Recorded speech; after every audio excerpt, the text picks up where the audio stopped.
नमस्कार, स्वागत है आप सभी का आपके अपने ऑनलाइन इंस्टीट्यूट निशांत ज्ञान के यूट्यूब प्लेटफॉर्म पर। मैं नितिन उपाध्याय आप सभी साथियों का स्वागत करता हूं, अभिनंदन करता हूं आज के अपने इस वीडियो में। मित्रों, सबसे पहली बात मैं आप सभी को बताना चाहूँगा, चाहे आप डीएलएड कर रहे हैं, चाहे आप बीएड कर रहे हैं, ठीक है, चाहे आप किसी भी परीक्षा की तैयारी कर रहे हैं। मित्रों, सीटेट आप सभी लोग 20 अगस्त को देने जा रहे हैं, ठीक है। 20 अगस्त को आप लोग सीटेट देने जा रहे हैं और आप सभी लोग जानते हैं 20 अगस्त को सीटेट ऑफलाइन पेपर होने वाला है। कैसे पेपर होने वाला है? ऑफलाइन पेपर होने वाला है एक ही दिन में, ठीक है, एक ही दिन में पेपर होने वाला है। इस पेपर एक दिन पेपर होने वाला है, इसका सबसे बड़ा फायदा ये होने वाला है कि क्वेश्चन चाहे आसान आता है चाहे कठिन आता है, सबके लिए बराबर होगा, ठीक है। जब पेपर ऑनलाइन होता था, पिछली बार जो पेपर बच्चे दिए होंगे उन्हें पता होगा, किसी शिफ्ट के क्वेश्चन आसान आ जाते थे, किसी शिफ्ट के क्वेश्चन कठिन आ जाते थे। तो कुछ लोगों को प्रॉब्लम्स होती थी, लेकिन फिर भी जो बच्चा मेहनत किया है वो पास तो हो ही जाता था, ठीक है। सीटेट एक क्वालिफाइंग एग्जाम है मित्रों, आप सभी लोग जानते हैं। आज की वीडियो में हम आपके मतलब कि कुछ लोगों के विशेष मांग पर यह वीडियो मैं दे रहा हूं। मित्रों, सीटेट के लिए मैं कोई स्पेशल वीडियो आप तक पढ़ाई से रिलेटेड नहीं दे पा रहा हूं। उसका सबसे बड़ा कारण मैंने बताया समय का अभाव, और दूसरा सबसे बड़ा कारण बताया कि सीटेट में सबसे ज़्यादा क्वेश्चनों की प्रैक्टिस करवानी चाहिए। मित्रों, मेरे पास तो चीज़ें हैं, ये है, लेकिन कहीं ना कहीं मैं क्वेश्चन को आप तक नहीं पहुंचा पाऊंगा, इस वजह से मैं सीटेट स्पेशल काम नहीं किया। और दूसरी चीज़ मैं बता दूं, सीटेट के लिए बहुत ब्रांडेड और बहुत अच्छे टीचर, जो मुझे भी अच्छे लगते हैं, स्पेशली सीटेट के लिए उन्होंने बहुत बेहतर कार्य किया है। आप उनको भी अगर फॉलो कर रहे हैं तो बेहतर कर रहे हैं। मित्रों, मुझसे पूछने वाले जो बच्चे हैं, भैया सीटेट के लिए क्या किया जाए लास्ट के 30 दिन में, जिससे हम सीटेट को एक अच्छे नंबर से क्वालिफाई कर पाएं। और कुछ बच्चे जो है सीटेट के साथ साथ अन्य प्रतियोगी परीक्षाओं की भी तैयारी कर रहे हैं, तो उनके लिए भी बात करनी है, लेकिन उनके लिए मैं अलग से बात करूंगा। इस वीडियो में मैं यह बताने वाला हूं कि सीटेट को 1 महीने के अंदर आपको क्वालिफाई करने के लिए, क्वालिफाई के साथ साथ आपको एक बेहतरीन नंबर पाने के लिए आपको करना क्या चाहिए, ठीक है। मित्रों, सबसे पहले मैं आपको बताना चाहूंगा कि इस बार पेपर ऑफलाइन है। कि क्या है? ऑफलाइन है, मतलब पेन पेपर मोड पर है, ओएमआर पर है, ठीक है, ओएमआर पर है। तो मैं आपको सबसे पहली बात बताऊंगा कि आप लोग जो प्रैक्टिस कर रहे हैं, मित्रों, सबसे बड़ी बात होती है सीटेट में प्रैक्टिस के लिए, ठीक है। पिछली बार जो पेपर होते थे वो होते थे ऑनलाइन, आप लोग मोबाइल पे या किसी के भी वेबसाइट से या किसी के भी ऐप से आप लोग ऑनलाइन प्रैक्टिस करते थे, सही बात है। लेकिन इस बार आपका जो पेपर होने वाला है ओएमआर पर होने वाला है। ध्यान रखिएगा, पहला मूल मंत्र मेरा ये है कि आप लोग प्रैक्टिस ओएमआर पर करके जाइएगा, और कम से कम पर डे तो नहीं आप कर पाएंगे, लेकिन दूसरे तीसरे दिन आप प्रैक्टिस करते रहिए अगर एक अच्छा स्कोर चाहिए तो, ठीक है। और वो प्रैक्टिस आप ओएमआर पर करते रहिए, क्योंकि जो बच्चा पिछली बार पेपर दे करके आया है, 2.5 घंटे का पेपर होता है, आप सभी लोग जानते हैं 2.5 घंटे का पेपर होता है। उस समय माउस से क्लिक करना पड़ता था। जब ऑनलाइन पेपर 2 बार ऑनलाइन पेपर हुए हैं, उस समय ऑनलाइन माउस पर क्लिक करना पड़ता था, तब भी बच्चों का जो है 2.5 घंटा समय कम पड़ जाता था और क्वेश्चन छूट जाते थे। अब की बार तो ओएमआर पर आपको ऐसे करके गोला भरना है। तो ध्यान रखिएगा, ओएमआर पे गोला भरने के साथ साथ अपने टाइम को कैसे मैनेज करें, यह सिखाएगा कौन? यह कोई आपको सिखाने के लिए नहीं आएगा, यह सिखाएगा आपकी प्रैक्टिस, वो भी ओएमआर पर। ओएमआर कहां से मिलेगा? ओएमआर आप डाउनलोड कर लीजिए मोबाइल पर, उसे जो है निकलवा सकते हैं, या यूं कहें तो आप अपने हाथ से भी ओएमआर बना लीजिएगा, ठीक है। अगर आप निकलवाने में सक्षम नहीं है तो आप अपने हाथ से ओएमआर बनवा निकाल करके करिए, ठीक है। दूसरी चीज मैं बताता हूं, इसके पहले आप लोगों ने कंटेंट तो अच्छी तरीके से पढ़ा होगा। कंटेंट की बात करें मित्रों, कंटेंट कहां से आप लोग पढ़े होंगे? कंटेंट मुझे बताने की आवश्यकता नहीं है, मैं नाम लेता हूं सचिन एकेडमी, ठीक है। सीटेट के लिए बहुत रामबाण कंटेंट देते हैं, आप उनको फॉलो किए होंगे, निश्चित तौर पे आप वहां से बेहतर किए होंगे। कंटेंट आप लोगों ने पढ़ लिया होगा। कंटेंट के साथ साथ आपको जो है पीवाईक्यू, ठीक है, आपका जो पीवाईक्यू है अर्थात प्रीवियस ईयर क्वेश्चन पेपर। मित्रों, कुछ बच्चे कह रहे थे भैया पीवाईक्यू किस प्रकाशन का लें? किसी भी प्रकाशन का पीवाईक्यू आप ले लीजिए, या किसी भी प्रकाशन का किसी के नोट्स से आप पीवाईक्यू पढ़ लेते हैं। पीवाईक्यू का मतलब पिछले वर्षों में जो पेपर हुए हैं। अब कुछ लोग कहेंगे भैया ऑनलाइन वाला पढ़ना है या ऑफलाइन वाला पढ़ना है, तो मैं आपको बता दूं, ऑनलाइन वाला और ऑफलाइन वाले में एक अंतर था, ठीक है, एक अंतर था, उस अंतर को समझ लीजिएगा, ठीक है। ऑनलाइन और ऑफलाइन वाले में जब ऑफलाइन का पेपर होता था, ठीक है, जब ऑफलाइन का पेपर होता था, जो मैथ्स का कंटेंट होता था, कंटेंट मतलब जो 15 नंबर का मैथ लगाने वाला आता था, वो थोड़ा सा हार्ड आता था। थोड़ा सा हार्ड का मतलब थोड़ा सा लेंदी सवाल आते थे, ठीक है। ऑनलाइन में थोड़े से सरल सवाल आने लगे थे जब ऑनलाइन पेपर होता था, ठीक है। तो ध्यान रखिएगा, आपको प्रीवियस ईयर पेपर 2021 मतलब दिसंबर 2022 में जो हुआ था आपने उसको किया, अच्छी बात है। लेकिन इसके साथ साथ मैं आपको जरूर बताऊंगा कि जो पहले 2011 2012 ये वाला तो आपको नहीं करना है, 2011-12 वाला, लेकिन 2015 से आप कर लीजिएगा, 2015 2016 2017 और 2018, ठीक है, 2018 ये 4-5 साल के पेपर आप कर लीजिएगा, 2018 2019 ये 4-5 साल के पेपर ऑफलाइन वाले आप जरूर कर लीजिएगा, ठीक है। ऑफलाइन वाले पेपर और ऑनलाइन वाले पेपर में थोड़ा सा अंतर रहा है। अंतर मैं बता रहा हूं किसका अंतर रहा है, अंतर केवल मैथ विषय में रहा है। ऑनलाइन में मैथ को जो है थोड़ा सा कंटेंट जो 15 नंबर का आता था, पेडागोजी बराबर है, लेकिन कंटेंट ऑनलाइन वाले में थोड़ा सरल आता था, इसमें थोड़ा सा कठिन आता था। तो थोड़ा देख लीजिएगा, क्योंकि ऑफलाइन पेपर होने वाला है तो यहां से संबंधित पेपर आपका मिलेगा, ठीक है। और उसके बाद तीसरी मूल मंत्र की मैं बात करूं, तीसरे पर आपको करना क्या चाहिए, पीवाईक्यू करने के बाद आपको प्रैक्टिस सेट करनी चाहिए। और प्रैक्टिस सेट आप लोग ऑनलाइन कर रहे हैं, अच्छी बात है, मुझे कोई इसमें दो राय नहीं है। आप कहीं से भी प्रैक्टिस कर रहे हैं ऑनलाइन तो कोई बात नहीं है, लेकिन मैं ऑफलाइन प्रैक्टिस के लिए आपको जरूर बोलूंगा कि ऑफलाइन प्रैक्टिस आपको करनी है। अब कुछ लोग कहेंगे भैया किस बुक से करें या किस प्रकाशन से करें, तो मेरे लिए 2-3 प्रकाशन आपको मैं बता देता हूं। आप यूथ पब्लिकेशन से कर सकते हैं, आप घटना चक्र से कर सकते हैं, और मार्केट में जितने भी प्रकाशन आते हैं आपको जो बेहतर लगे, अरिहंत वगैरह जो भी, मैं वैसे यूथ और घटना चक्र को आपको प्रेफरेंस दूंगा। आप इन दोनों को प्रैक्टिस सेट ले सकते हैं। प्रैक्टिस सेट और प्रीवियस ईयर के क्वेश्चन पेपर में अंतर रहता है। प्रैक्टिस सेट में जितने भी आपके प्रीवियस ईयर हुए हैं उसके ही क्वेश्चन मिक्स करके डाले जाते हैं, ठीक है। और प्रीवियस ईयर में जो क्वेश्चन आया है सेम वही क्वेश्चन आपको दिखाया जाता है। तो आप ऑफलाइन प्रैक्टिस जरूर करिएगा, पहली ओएमआर पर प्रैक्टिस करिएगा, दूसरा पीवाईक्यू आपको देखना है। 2022 दिसंबर वाला पीवाईक्यू देखने के साथ साथ आपको पिछले 5 वर्ष जो ऑफलाइन पेपर हुए हैं आप उसको भी देख लीजिएगा। तीसरा मूल मंत्र यह है कि ऑफलाइन प्रैक्टिस आपको 2 बुक मैं बता रहा हूं, यूथ और घटना चक्र से आपको कर लेनी है, ठीक है। चौथे नंबर पे मैं आपको बताऊं टाइम मैनेजमेंट, ठीक है। टाइम मैनेजमेंट की बात मैं कर रहा हूं। टाइम मैनेजमेंट आप जरूर ध्यान रखिएगा।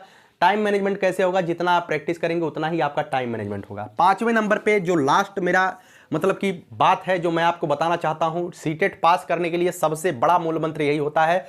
मित्रों, सीटेट के सिलेबस को आप लोग पढ़े होंगे, आप लोग देख रहे होंगे। जो बच्चा प्रीवियस ईयर का क्वेश्चन कर रहा होगा, ठीक है, जो बच्चा प्रीवियस ईयर का क्वेश्चन कर रहा होगा, चाहे वो मनोविज्ञान की बात हो, चाहे वो गणित की बात हो, चाहे वो रीजनिंग, चाहे वो हिंदी की बात हो, चाहे वो इंग्लिश या संस्कृत की बात हो, चाहे वो ईवीएस की बात हो, निश्चित तौर पे मैं बता दूं कुछ ही टॉपिक्स से क्वेश्चन आते हैं, ठीक है, कुछ ही टॉपिक्स से क्वेश्चन आते हैं, ठीक है। जैसे मैं बताऊं, जैसे मनोविज्ञान का एक टॉपिक है वाइगोत्स्की, वहां से क्वेश्चन पूछा जाता है। मनोविज्ञान का एक टॉपिक है थॉर्नडाइक, वहां से क्वेश्चन पूछा जाता है। मनोविज्ञान का टॉपिक है जो मन वैज्ञानिक है, वहां से क्वेश्चन पूछा जाता है। तो जो मनोवैज्ञानिक हैं आप उनको तो पढ़ करके ही जाना है, लेकिन पीवाईक्यू के कुछ ही टॉपिक्स, जैसे पीवाईक्यू आप करेंगे तो आपको पीवाईक्यू करने के बाद सबसे बड़ा जो काम करना है, पीवाईक्यू करने के बाद नंबर जोड़ करके केवल रख नहीं लेना है। सबसे बड़ी गलती बच्चा यही करता है, पीवाईक्यू करने के बाद भैया मेरा 94 नंबर आ गया, मैं खुश हूं, मुझे 82 नंबर चाहिए था, मेरा 94 आ गया, मैं खुश हूं। सबसे बड़ी गलती आप यही करते हैं। और अगर आप पहले से प्रतियोगी छात्र हैं तो आपको पता होगा पीवाईक्यू करने के बाद आपका दायित्व तो क्या बनता है कि आपने कौन से क्वेश्चन गलत किए हैं।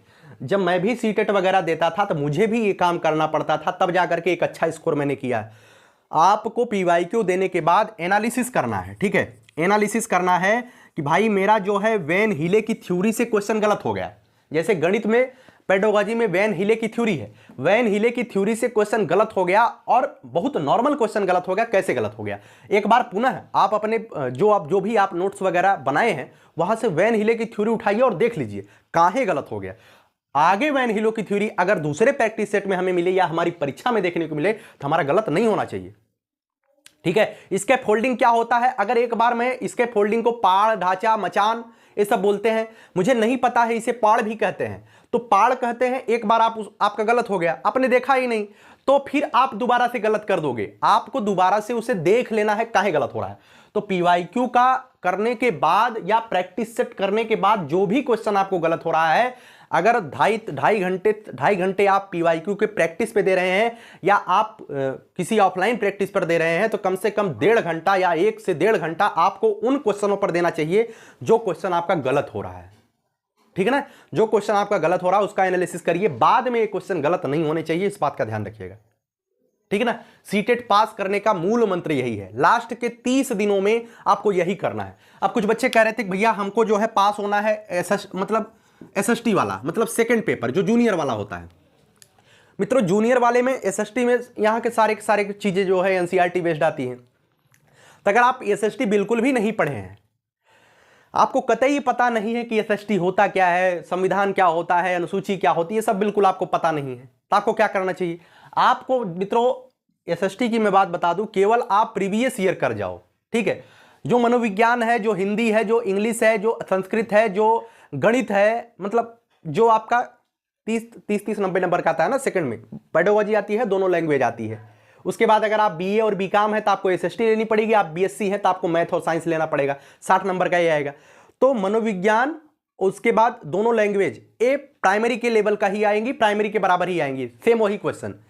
पिछली बार तो कुछ बच्चे बता रहे थे भैया मनोविज्ञान प्राइमरी वाला कठिन था, सेकंड वाला मतलब जूनियर वाला बहुत आसान आ गया था, ऐसा होता है। तो आपको 60 नंबर कहां से तैयार करने पड़ेंगे, चाहे आप एसएसटी वाले हैं चाहे मैथ साइंस वाले हैं। मैं आपको बता दूं, आप बिल्कुल भी कमजोर हैं तो आपको जो है, अगर आप दिन भर में 1 घंटा दे देते हैं, केवल एसएसटी के क्वेश्चनों को पढ़ जाइए। मैं नहीं कहूंगा कि सेकंड पेपर का आप प्रैक्टिस करके जाओ, सेकंड पेपर के लिए आप लड़ाई लड़ो, नहीं भाई। आप एसएसटी जो है, चाहे आप एसएसटी के हैं चाहे आप मतलब मैथ और साइंस वाले हैं, आपको जो प्रीवियस ईयर का पेपर है, ठीक है, जो प्रीवियस ईयर का पेपर है, केवल आप उस पेपर में टिक लगा के चले जाओ। अब कुछ लोग कहेंगे भैया एसएसटी हमको कहां से मिलेगी? एसएसटी आपको मार्केट से मिल जाएगी, प्रीवियस ईयर सेकंड पेपर की एसएसटी, ठीक है। सामाजिक अध्ययन इसे बोलते हैं, सामाजिक विज्ञान इसे कहते हैं। मैथ साइंस वाला भी मिल जाएगा, एसएसटी भी मिल जाएगा। अगर आपको सेकंड पेपर भी पास करना है एसएसटी में, एक अच्छा स्कोर का मतलब कम से कम 40-40 नंबर का आप स्कोर कर लेते हैं तो आप बहुत अच्छा स्कोर कर ले जाएंगे, 100 के ऊपर यहां भी चले जाएंगे। तो यहां के क्वेश्चन अगर आपको बिल्कुल भी नहीं पता है तो आप केवल प्रीवियस ईयर कर जाइए। करने का मतलब देख देख करके कर जाइए भाई, तब भी आप पास हो जाओगे। मेहनत आपको प्राइमरी वाले पेपर पे करनी है, ठीक है, मेहनत आपको प्राइमरी वाले पे करनी है, क्योंकि वैकेंसी प्राइमरी में आएगी और नंबर आपको यहीं पर गेन करना है, ठीक है। ये 5 मैंने मूल मंत्र बताए हैं। अब कुछ लोग कहेंगे भैया पढ़ाई कहां से करें, तो पढ़ाई के लिए मैंने नाम लिया, आप उनको फॉलो कर रहे हैं तो बहुत अच्छी बात है। सीटेट के लिए वो बहुत अच्छा कर रहे हैं, ठीक है, सीटेट के लिए बहुत अच्छा कंटेंट दे रहे हैं, बहुत अच्छा काम कर रहे हैं पिछले 2-3 सालों से, आप उनको फॉलो कर सकते हैं, ठीक है ना। और बाकी जो भी चीजें हो सकती हैं मैं आप तक पहुंचाने का प्रयास करूंगा। लास्ट के जो 1 महीने बचे हैं, 20 अगस्त को आपका एग्जाम होने वाला, आज 19 अगस्त है। इसके लिए आपको केवल और केवल एक दिन छोड़ करके एक दिन आपको जो है प्रैक्टिस करनी है। क्या करनी है? प्रैक्टिस करनी है। जिसे लग रहा हो ना कि बिना प्रैक्टिस के हम जो है 150 क्वेश्चन, जो भी 150 क्वेश्चन मैं अटेम्प्ट कर पाऊंगा, ध्यान रखिएगा वो बच्चा 120-125 क्वेश्चन नहीं अटेम्प्ट कर पाएगा, क्योंकि अब की बार ओएमआर पर है। और दूसरी सबसे बड़ी चीज, आपको यहां पे 2.5 घंटा घर पे बैठ करके आपको ज्यादा लगता है ना, वहां पे 2.5 घंटा इसे बीत जाएगा, आपको पता नहीं चलेगा। इसी वजह से मैं कह रहा हूं एक दिन छोड़ करके एक दिन आपको प्रैक्टिस करनी है। 15-16 प्रैक्टिस सेट आपको यूथ वगैरह में मिल जाएगा। ऑफलाइन प्रैक्टिस आप जरूर अब कर लेना, अभी तक आपने ऑनलाइन प्रैक्टिस किया है, अब ऑफलाइन प्रैक्टिस कर लेना, ठीक है। और कंटेंट जो गलत होता है आप अपने कंटेंट से मिला लीजिए, जो भी आप नोट्स वगैरह बनाए हैं आप वहां से मिला लीजिए, है ना। और कुछ लोग कहते हैं भैया मैराथन कितनी सही होती है। मित्रों जो मैराथन सीटेट वगैरह के लिए चलाए जाते हैं वो बहुत बेस्ट होती है। कारण क्या है, मैराथन को इस यहाँ क्यों मैं बता रहा हूं कि मैराथन यहाँ पे फायदेमंद होती है, क्योंकि जो सीटेट का कंटेंट होता है वो बहुत मतलब कि बधा हुआ कंटेंट होता है, कि वहीं से क्वेश्चन आने हैं, उससे बाहर क्वेश्चन नहीं जाता है। लेकिन और जो प्रतियोगी परीक्षाएं होती हैं, चाहे वो यूपी टेट की बात करें, चाहे वो सुपर टेट की बात करें, चाहे वो मतलब यूपी SSS के जो पेपर होते हैं, यहाँ पे मैराथन से आपको काम क्यों नहीं करते हैं, क्योंकि यहाँ पे प्रश्नों की जो श्रृंखला है, प्रश्न कहाँ से आएंगे निश्चित नहीं होता है। सीटेट में तो निश्चित है, कक्षा 3री 4थी 5वीं का आसपास वाली किताब से ईवीएस आना है, वहीं से आएगा, उससे बाहर नहीं आएगा। 2-1 क्वेश्चन इधर उधर आ जाता है, आपको करना ही नहीं है, क्योंकि आपको पास होना है, ठीक है। तो कैसी लगी वीडियो आप कमेंट बॉक्स में जरूर बताइएगा। एक बच्चा हमसे कह रहा था भैया 52,699 जो यूपी पुलिस कांस्टेबल के पद आ रहे हैं, 52,699, आप इसके लिए एक बेस्ट स्ट्रेटजी बता दीजिए, क्योंकि मुझे जो है सीटेट के साथ साथ ये करना है। मित्रों 20 अगस्त तक आपका सीटेट का एग्जाम है, मेरा कहना मानिएगा, आप 20 अगस्त तक देखिए, आप सब कुछ कर सकते हैं, एक बार में आप हजारों लक्ष्य को टारगेट कर सकते हैं। लेकिन अभी आपके सामने अगर 52,699 पद भी आपके सामने दिखाई दे रहा है, तो आप केवल उसे साइड में रख दीजिए कि मुझे आगे 52,699 पे का काम करना है। अभी आपके सामने अर्जुन के लक्ष्य सा मात्र एक सीटेट अगर आप बेहतरीन नंबर नहीं पाए हैं तो आपका एक टारगेट सीटेट होना चाहिए। 20 अगस्त को उस टारगेट को नस्तेनाबूद कर दीजिए, उसके बाद अगले टारगेट पर आप लग जाइएगा 52,699 यूपी पुलिस की जो बात आप करते हैं, ठीक है ना। उसके बाद कुछ लोग कह रहे थे कि भैया यूपी टेट के लिए आप वीडियो देना प्रारंभ कर दीजिए। मैं वीडियो इसी वजह से नहीं दे रहा हूं, मैथ में पढ़ाने वाला था, इसी वजह से नहीं पढ़ा रहा हूं कि ज़्यादा बच्चा सीटेट के लिए काम कर रहा है। मुझे लगता है कि आप लोगों को डिस्टर्ब करना कहीं ना कहीं मेरी गलती होगी, इस वजह से मैं यूपी टेट के मैथ वगैरह नहीं दे रहा हूं, ठीक है। तो सीटेट के लिए अगर आप कर रहे हैं तो आप एक बेहतरीन स्कोर करिएगा। मेरी शुभकामनाएं आप सभी के साथ हैं, जितना मुझसे हो सकता है मैं आपके लिए वीडियो बनाता रहूँगा, ठीक है। और आगे भी इसी तरीके से मेहनत करनी है हमें और आपको मिलकर के। सुपर टेट के लिए कुछ लोग कहते हैं भैया आप जीएस पढ़ाना स्टार्ट कर दीजिए। तो मित्रों मेरी एक श्रृंखला जरूर चलेगी। मैं पूरे प्रॉपर सब्जेक्ट को तो नहीं पढ़ा सकता, जैसे पूरी हिस्ट्री को नहीं पढ़ा सकता, पूरी पॉलिटी को नहीं पढ़ा सकता, पूरी ज्योग्राफी को नहीं पढ़ा सकता, लेकिन हाँ आप यकीन मानिएगा जितना इंपॉर्टेंट रहेगा, ठीक है। जैसे हिस्ट्री में जितने भी आधुनिक इतिहास में जो इंपॉर्टेंट है, पॉलिटी में जो इंपॉर्टेंट है, उसके लिए मैं वीडियोज बनाता रहूंगा टॉपिक वाइज 25-30 मिनट का वीडियो आप तक देता रहूंगा। जहां से क्वेश्चन मुझे पता है कि जहां से क्वेश्चन हर हाल में उठता है और वहां से क्वेश्चन आएगा, वो चीजें मैं आपको दूंगा, वो आप रटते रहिएगा, ठीक है। लेकिन अभी ये काम नहीं करने वाला हूं ना, अभी आप सीटेट को काम कर लो, उसके बाद यूपी टेट के लिए कुछ वीडियो जो मैंने आपको देने का वचन दिया है तो उसके लिए भी काम करूंगा। उसके बाद चीजें आपके बीच में लाना प्रारंभ करूंगा, ठीक है। पूरी धरा साथ दे तो और बात है, तू जरा भी साथ दे तो और बात है, चलने को तो एक पैर से चलती है दुनिया, दूसरा पैर भी साथ दे तो और बात है। आप जितना मेरा सपोर्ट कर रहे हैं उसके लिए मैं आपका तहे दिल से आभारी हूं, और जितना मैं शुक्रिया अदा कर सकता हूं वो कम है, ठीक है। आज एक बच्चा बोल रहा है, अभिषेक मौर्य नाम का बच्चा, कि भैया आप पर डे कुछ ना कुछ वीडियो बना दीजिए, कुछ भी बोल दीजिए, ठीक है। ऐसे प्रेम के लिए मैं नतमस्तक हूं यार, अब क्या ही बोलूं, ठीक है। चलिए आखिरी लाइन बोल करके वीडियो को समाप्त करूंगा। यही जज्बा रहा तो मुश्किलों का हल भी निकलेगा, जमी बंजर हुई तो क्या वहीं से जल भी निकलेगा। न हो मायूस न घबराई अंधेरे से मेरे साथी, इन्हीं रातों के दामन से सुनारा कल भी निकलेगा। प्रयास करेंगे मिल करके एक न एक दिन आप जिस उद्देश्य के साथ नितिन उपाध्याय से जुड़े हुए हैं वह उद्देश्य 100% पूरा होगा, तब हम लोग हम मिलेंगे, ठीक है। कुछ लोग कहते हैं भैया आपसे मिलना है, मिलेंगे तभी जब आपका सिलेक्शन हो जाएगा, तब मैं गुरु दक्षिणा भी लूंगा। चलिए बहुत बहुत धन्यवाद। जय हिंद, जय भारत।